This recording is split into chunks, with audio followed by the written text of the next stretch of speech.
Hey there, and welcome to another segment here of Coffee Talk. Grab a cup of coffee because we have one of the leading technical consultant experts in the industry, the infamous Randy Johnson with K2 Enterprises. For those who don't know, Randy is a County Today's top 100 most influential people. He's a top 25 thought leader of the accounting industry, inducted into the CPA Practice Advisor Accounting Hall of Fame in 2011, and has over 40 years of management and technical consulting experience. Thank you for being here today, Randy. Welcome. Well, thank you very much. It's a pleasure to be with you, Chris, and with all the listeners here on Coffee Talk. So, Randy, it seems like audit tools are changing in a big way lately. Can you explain some of the current market trends that we're seeing? Yeah, this is a huge change, Chris. I'm going to go through a number of these offerings that are out there. And again, I'm not trying to recommend any one to you because your individual needs probably drive some of this. But for example, the first one is the DAS solution on Caseware Cloud. Now, this has been developed by the CPA.com division of the AI CPA. And that particular guidance is based on Caseware Cloud and trying to drive interactive audit. They've made pretty good progress on that. That was heavily funded by about 40 CPA firms out of the top 100. And, it's clear that there's going to be a number of firms that will jump into that. But the competitors are not standing still either, Chris. For example, CCH is, evolving from their traditional CCH engagement platform over into Access engagement. And of course, they'd really like their clients to use their guidance with the CCH Knowledge Coach tools. So what you're going to start hearing here is there's a bit of guidance and tool pairing that is going on. Now, Thomson, also not to be outdone, has their Advanced Flow product and their Checkpoint Engage platform. And so, with those being the three big competitors in the US right now, you could choose to adopt those as they mature. But I'm going to caution you that you need to think about when your peer reviews are, because I don't like to change audit tools until you've completed a peer review cycle.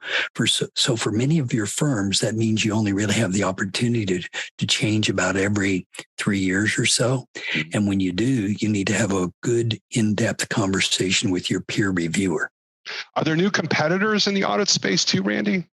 Man, Chris, I have not seen so many players wanting into a space as we're seeing right now.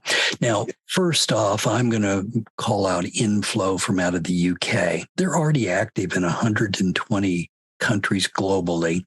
They've developed US-centric guidance, and they're coming into the US market with a vengeance. Completely interactive cloud-enabled audit platform. They're already doing what many of these new evolutions in the three major competitors have been trying to get done for a while.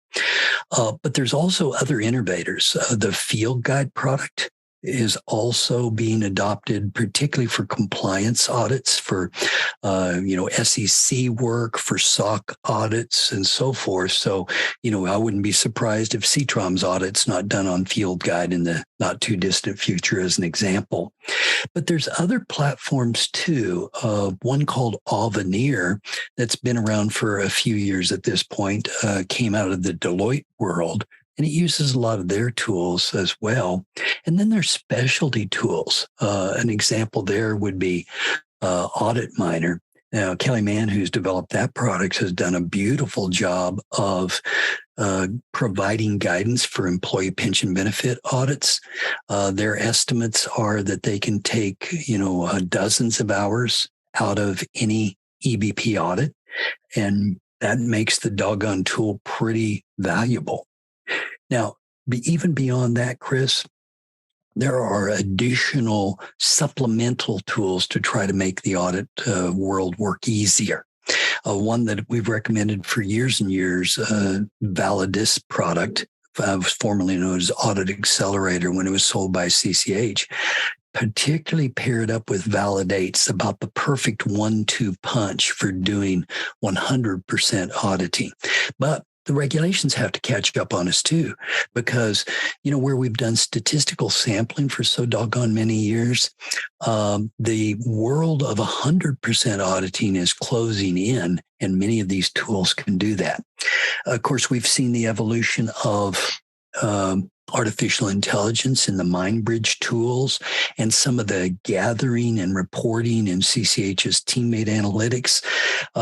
And that's beyond the legacy tools like ACL and IDEA and some of the other competitors there. So, I've gone off on almost too long of a rant on all the various tools, but we didn't have this many options 4 and 5 years ago.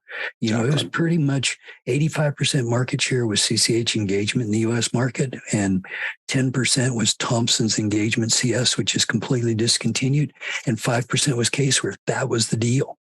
Yeah, and you and I have talked about that in the past, and it sounds like there's a lot of exciting innovation on the forefront here, and more innovation in the industry, which I think is just a good thing for all of us. Wouldn't you agree? I think it is a good thing. And, achieving appropriate realization in audits has been a long-term problem for firms. And there's just too doggone much wasted effort and churn. And I think a lot of these tools have PBC, prepared by client documentation retrieval, in them. That's good. They have kind of their own little portals in many cases, but they also have a way to grab data. And there's a whole trend now to data-driven auditing. Yeah. Speaking of, what is data-driven auditing? Well, it's the goal of trying to apply risk management principles to audits and guide the data that you actually use in the audit process. Now, I believe that 100% auditing of data is not that far off. It really does depend on the standards, but the ability to reach out and grab all the data that you need is really the basis for it. But you don't have to grab all the data, just the data that's at risk. So you do the risk management principles and apply them. Now, old history, Chris, you might remember that I sat on the standards, 20 years ago that developed the risk approach in audits. And I remember sitting in the room in the AI CPA offices saying, goodness, this is a great idea, but none of our tools can do it today. And I got to tell you, these tools that we've been talking about earlier in this conversation, most of them can do data-driven audits today. What about automation? What are firms using other forms of automation, or what are some examples of where firms can leverage automation? Well, we could have almost had another whole coffee talk on that one topic alone. And I don't want to go off on too large of a rant here, but it is clear that some of the early robotic process automation tools are beginning to mature. And I'll just use as an example a player like Digilance.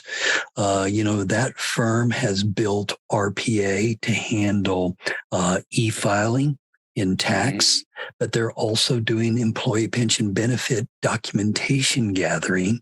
And they're doing some other very interesting stuff. So, if you're looking for employee and team member effectiveness and efficiency, you can apply these RPA tools. See, it's pretty bloody hard to outsource or offshore a lot of the audit activities. And if the tool can be at the command of the auditor, and if the auditors can, improve their data management skills and work from these data-driven audits, we're going to find a whole new level of auditing capabilities. And frankly, it's going to take more automation to make that effective. And with all the stresses going on in the world related to labor shortages and a need for more talent in the industry, firms should be looking into automation as a form of maybe some of these more mundane tasks can be shifted to automation, and keeping your staff, your key staff members focused on forward-thinking projects and client-facing projects. Yeah, absolutely. And see, if you think about the great retirement and the great resignation that's been, beleaguering firms for a while now, finding the right talent is going to be tough, and it is not going to be solved by, students coming out of programs. And Right. frankly, with the CPA credentialing change in 2024, we're going to find even more data-driven audit principles in one of the three specialties just imminent. So I don't think we're going to solve the labor shortage with, new auditors. We're going to have to figure out how to automate our way into some of this. Totally agree, Randy. Thank you. Happy to do it.